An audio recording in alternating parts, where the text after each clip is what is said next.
السلام علیکم ورحمۃ اللہ وبرکاتہ۔ امید ہے کہ تمام احباب خیر و عافیت سے ہوں گے۔ میرے عزیزوں، پیارے بھائیوں، بہنوں، عام طور پر سر میں درد کی شکایت بہت زیادہ رہتی ہے۔ اب میں یہ نہیں کہوں گا کہ آپ کے سر میں درد جسمانی ہے یا روحانی ہے۔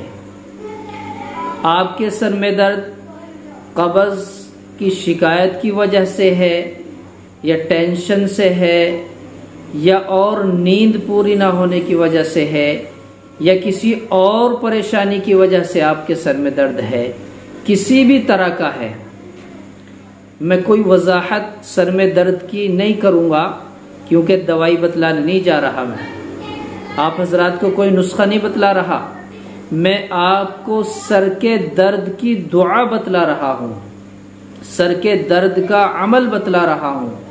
سر میں اگر درد ہے تو کون سی دعا پڑھنی ہے، قرآنی آیت بتلاؤں گا انشاءاللہ، کیونکہ جب ہم کسی دوائی کے تعلق سے بات کرتے ہیں تو پھر یہ بھی بتانا ضروری ہوتا ہے کہ سر میں درد کیوں ہوا، اس بیماری کے پیدا ہونے کی اور بننے کی وجہ کیا ہے۔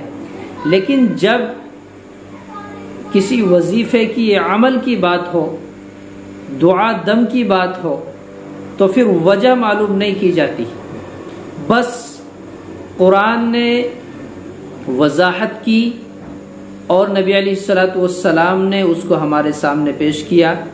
قرآن میں ہے وَبِالْحَقِّ أَنزَلْنَاهُ وَبِالْحَقِّ نَزَلَ وَمَا أَرْسَلْنَاكَ إِلَّا مُبَشِّرًا وَنَذِيرًا، یہ سورہ بنی اسرائیل کے آخری رکوع کی آیت ہے، یعنی سورہ کہف سے پہلے تقریباً 5-6 آیتیں سورہ کہف سے پہلے صفحے پر ہے، آیت نمبر تو میرے اس وقت ذہن میں نہیں ہے، باقی یہ کنفرم ہے کہ بنی اسرائیل، سورہ بنی اسرائیل کے آخری رکوع کی آیت ہے وَبِالْحَقِّ أَنزَلْنَاهُ وَبِالْحَقِّ نَزَلَ وَمَا أَرْسَلْنَاكَ إِلَّا مُبَشِّرًا وَنَذِيرًا۔